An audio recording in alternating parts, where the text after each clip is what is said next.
Fala, peixonautas, sejam bem-vindos a mais um vídeo aqui no canal. Guilherme de Andrade hoje aqui mais uma vez para poder falar com vocês. Hoje aqui mais uma vez nesse meu novo ambiente aqui, né?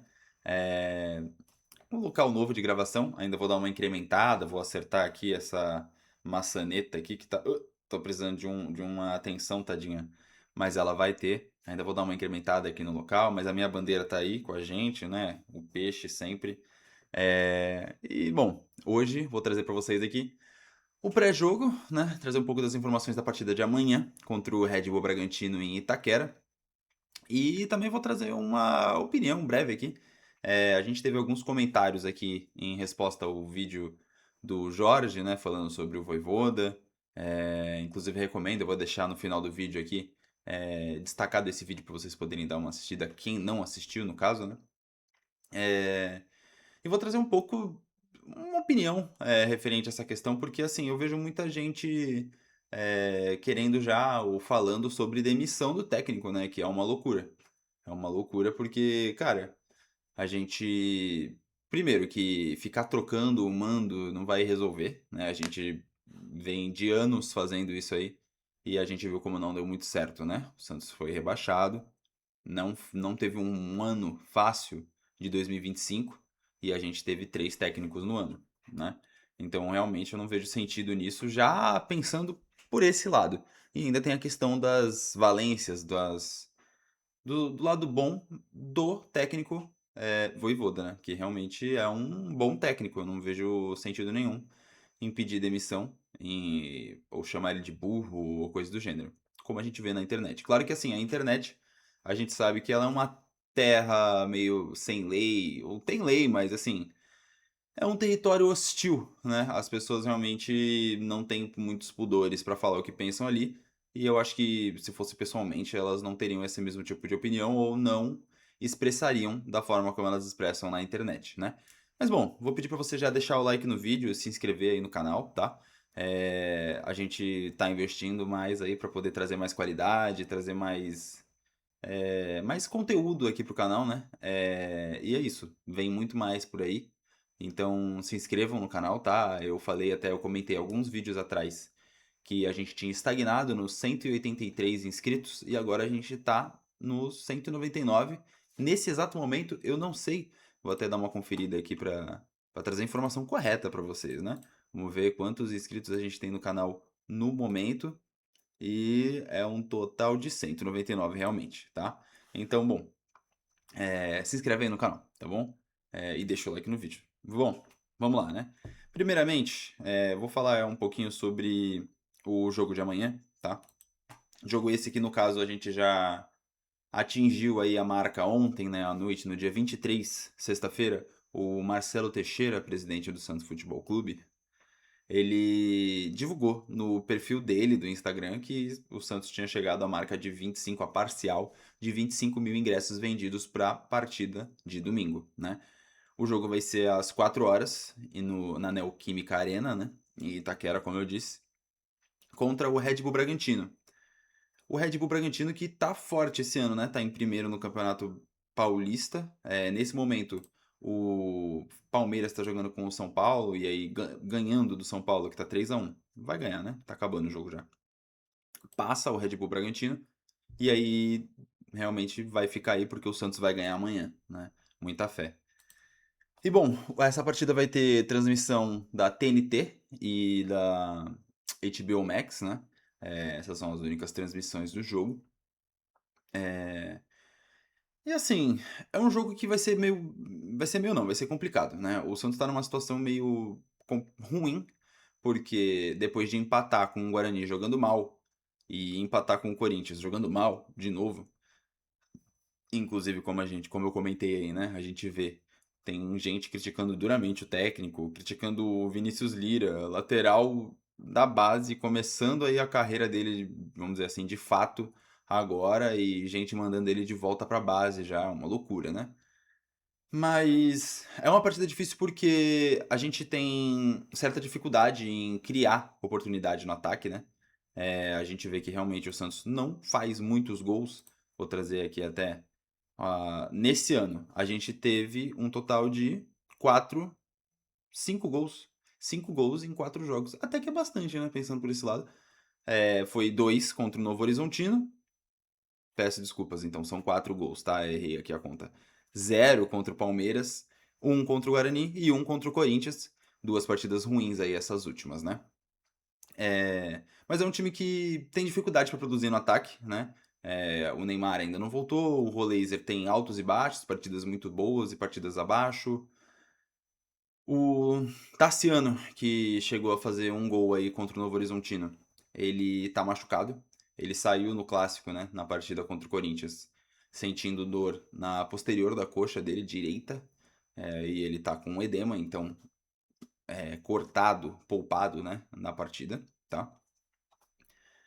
E assim, o Bragantino é um time que simplesmente não sofreu gols até então no Campeonato Paulista.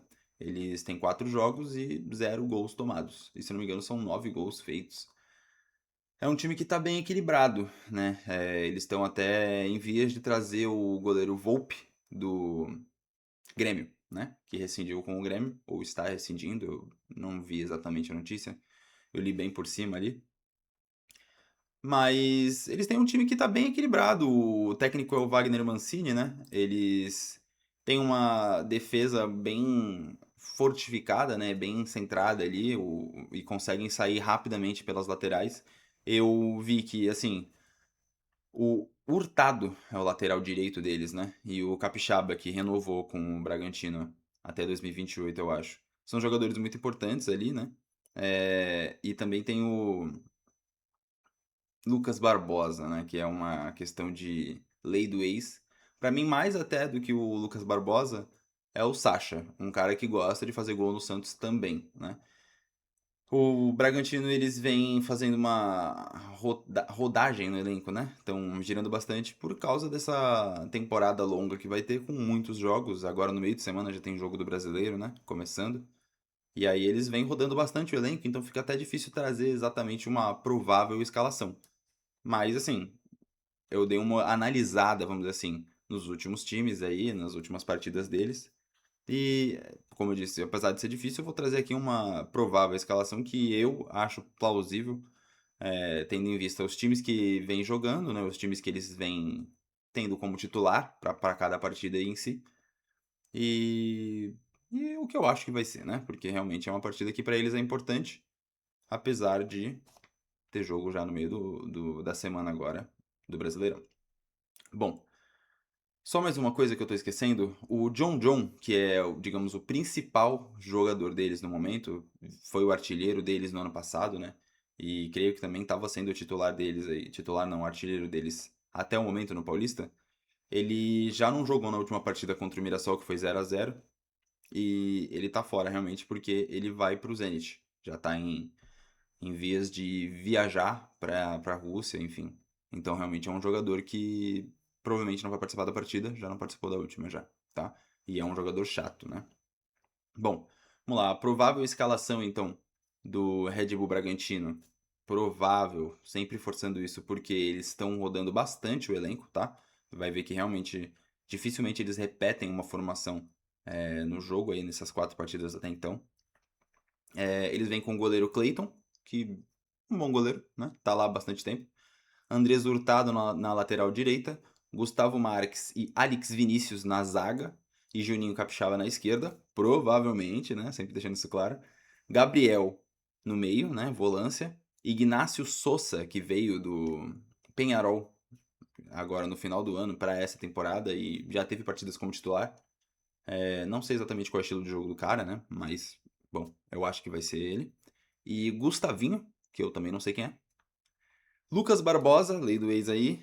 Henry Mosqueira, que também é um outro jogador que participa bastante das jogadas dele de ataque. Ele já tem 2 assistências no campeonato, ou 2 participações em gol e uma assistência. Mas é um jogador importante deles também no ataque. E o Sacha, que é o centroavante, né? É... é isso, um jogo que não vai ser muito fácil pra gente, com toda certeza. Até porque a gente tá sob pressão aí já, né? É um time que jogou 2 partidas mal e a torcida já vai à loucura, que é o técnico fora. Beleza. O Santos já. Assim, eu montei um time que eu acho que vai acabar indo a campo, por quê? a gente tem 2 pontos, que o Vojvoda falou que ia rodar o elenco, mas eu não vi muito disso acontecendo.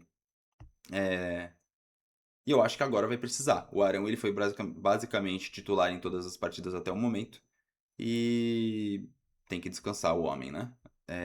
O Schmidt não foi muito bem na última partida, então eu acho que ele não vai ser titular. Mas ao mesmo tempo, acho bem provável ser também, porque, sei lá, o Vojvoda ele é meio teimoso em algumas questões, né? Eu acho que a partida contra o Corinthians não era uma partida para o Schmidt jogar. Ele é lento, né? E a gente já vê isso já há bastante tempo. Desde que ele tá aqui no Santos, a gente sabe que ele é um jogador lento. O meio-campo do Santos hoje tem muitos jogadores iguais, que são bons com a bola no pé, de certa forma, tem qualidade para tocar a bola, achar o passe, mas não são de vigor físico, né? Eles realmente não têm velocidade, não têm um jogo de corpo, uma força para poder brigar pela bola ali maior do que a maioria dos adversários, enfim. O Schmidt realmente é um jogador que pouco me agrada. E quando ele tá jogando bem, pra mim é tipo assim, pô, legal. Mas não é exatamente o jogador que eu acho que deveria estar no Santos esse tempo todo, né? Há pouco tempo o Corinthians quis contratar ele. Por que não vendeu, né? Bom, vamos lá. A formação provável pro jogo, então, Gabriel Brazão no gol, Igor Vinícius na direita, Adonis Frias e Luan Pérez na defesa, dupla de zaga, e o Vinícius Lira na esquerda, apesar de eu achar que o Vojvoda vai com o Escobar. Mas eu arrisco no Lira ainda, por favor. Zé Rafael, Gabriel Menino e Roleiser no meio. Barreal, Lautaro ou Matheus Xavier. E o Gabriel Barbosa no ataque, né? Assim, sinceramente, tomara que o Matheus Xavier jogue, mas eu acho que não vai. É uma partida importante, num estádio lotado que vai estar, né? Eu acho, mas eu acho que vai lotar sim. E eu duvido bastante que o Vojvoda coloque a base, assim, dessa forma, Matheus Xavier de titular, enfim. Mas eu gostaria, tá? Eu acho que a gente tem que ter um jogador mais incisivo na ponta ali esquerda. O Santos que tá negociando com o... Não, fugiu o nome dele? Michael, do Flamengo, né? Uma negociação que também, novamente, eu acho que não é... Não tá sendo bem feita, né? E até fazendo essa ponte, então, pra falar sobre o Vojvoda, antes, só encerrando esse pré-jogo contra o Bragantino aí, sobre o jogo contra o Bragantino, o Santos tá com o Tassiano fora, como eu disse, né? E o árbitro da partida, ou a árbitra, vai ser a Daiane Muniz. O VAR vai ser o Rodrigo Guarizo Ferreira do Amaral, tá? Só porque a gente teve uma situação bem ruim com o último árbitro. Tomara que a Daiane faça um bom serviço, né? Bom, vamos lá. Eu falei sobre contratação aí do Michael, né? Primeiramente sobre a ponta esquerda, a gente já sabia que ia precisar contratar já desde o meio do ano passado, né? 2025. O Guilherme, naquela situação que teve da torcida que foi lá e peitou ele, falou um monte de coisa pra ele que eu não acho correto. Mas ele já estava pensando e já queria sair desde aquele momento, no meio do ano, né? A diretoria convenceu ele a ficar até o final do ano, até o final da temporada, e disse que venderia ele chegando proposta. Então, assim, já sabia que ia vender o cara, né? Como que não tem nada pronto já? De prontidão, assim. Saiu, já usa o dinheiro dele, da venda dele pra trazer, enfim, sei lá. Mas já deveria, cara. A gente vê que a diretoria contrata muito mal. A gente tem o Lautaro. O Lautaro, ele é uma das contratações que o Alexandre, ou Marcelo Matos, é, trouxe, né, cara? E assim, a zaga que não nos passa confiança ainda, também foi ele que trouxe, né? É complicado, cara, assim, de verdade. A gente trouxe o Adonis Frias e o Alexis Duarte pra defesa. O Adonis tem suas valências, mas tem defeitos que são pesados, né? Assim como ele é lento. E ele toma decisões semelhantes à do Zé Ivaldo. A gente tem dois zagueiros ali que vêm sendo os titulares que são instáveis, né? O Zé Ivaldo, às vezes, ele joga muito bem, às vezes ele mete a mão na bola, como foi no pênalti pro Guarani, e, pô, não mata uma jogada muito antes, quando pôde, contra o Yuri Alberto ali na esquerda, na direita, aliás, na nossa defesa na esquerda, no caso. Ele já matava ali, joga o cara lá fora do campo, empurra ele, agarra ele, faz qualquer coisa, mas não deixa o cara seguir. E aí no final ele mesmo foi lá e fez o pênalti. E depois tenta sair jogando com a bola e, bom, dá a bola pros caras no meio do campo ali numa situação ruim que acaba que eles fazem o gol, né? Então foi uma sequência ali de 2 erros cruciais do Zé Ivaldo, um pênalti e um gol pra eles. Então assim, é uma zaga complicada. E aí fora isso, a gente não tem contratações de fato, né? O Gabigol ele veio porque ele queria vir e porque ele também precisava. Eu acho que se fosse uma outra situação, o Santos não conseguiria trazer o Gabigol, porque negocia mal. E aí o Michael tá vindo aí, se vier realmente, segundo o Diário do Peixe e o Wagner Frederico, 3 anos de contrato com gatilhos pra ganhar mais. O salário dele já vai ser em torno de 1 milhão. E com gatilho pra, quem sabe, quiçá aí poder renovar o contrato por mais um ano. Então, 4 anos de contrato para um jogador que já tem certa idade. Certa idade. Qual que é a idade dele? Eu vou trazer aqui pra vocês agora, porque eu não sei realmente. Vamos ver. 29 anos. 4 anos de contrato pro Michael. 29 anos, 1 milhão. Até que ele é mais novo do que eu esperava, tá? Achei que ele era mais velho. Mas, poxa vida, velho. Realmente, 4 anos de contrato, não vê os erros que vem cometendo. Deu um monte de tempo de contrato pro Tiquinho. Poxa vida, mano. Por quê? Por que vai dar 4 anos de contrato pra um cara que tá sendo banco no Flamengo? Beleza, o Flamengo tem um elenco super qualificado, mas salário alto e 4 anos de contrato, ou no caso, inicialmente 3. Cara, não justifica, não justifica. Então, assim, o Vojvoda ele tem um time desequilibrado já, uma coisa que me marcou bastante. Desde o Sampaoli, ele disse. O Sampaoli falou que o time do Santos era desequilibrado. E aí agora o time permanece desequilibrado, né? A gente vê como realmente o meio-campo é lento, não tem um jogador de pegada, né? Realmente, que leva essa bola para o ataque, participe lá e volte, o famoso box to box, não tem. Cara, então realmente, assim, poxa, não dá pra colocar a culpa no técnico, tá? Ele tá pedindo contratação. Ele falou na coletiva depois do jogo contra o Corinthians que sabe, 2 a 3 jogadores virão e precisa. A gente precisa de alguém pro ataque. Precisava do Loyola, que tava pra trazer, e precisa de alguém pro meio campo. E no ataque a gente já tem ali o Gabigol, né, de centroavante. Então ponta, um meia de pegada, de intensidade e um zagueiro. Ou não, porque assim, tem milhares de zagueiros no time aí já que todos são ruins, né? Ruins não, mas são abaixo. E por que que o Luan Pérez não joga mais? Ele é tão abaixo assim, realmente, dos outros dois? É uma loucura isso. Pra finalizar aqui tá ficando meio longo já o vídeo, né? Peço desculpas até aí, realmente. Só o retrospecto do Vojvoda no time, tá bom? O Vojvoda, que não é o maior culpado, tá? Ele tem parte de culpa, parcela de culpa na última partida e contra o Guarani, mas ele não é o maior culpado. É a diretoria. É o Marcelo Teixeira e o Alexandre Matos. Marcelo Matos. O Vojvoda tem 7 vitórias, 10 empates e 5 derrotas, tá? Então são 22 partidas e ele tem 5 derrotas apenas, né? 10 empates. Beleza. Vamos ver. O Vojvoda, a primeira partida dele sob o comando do time foi contra o Fluminense.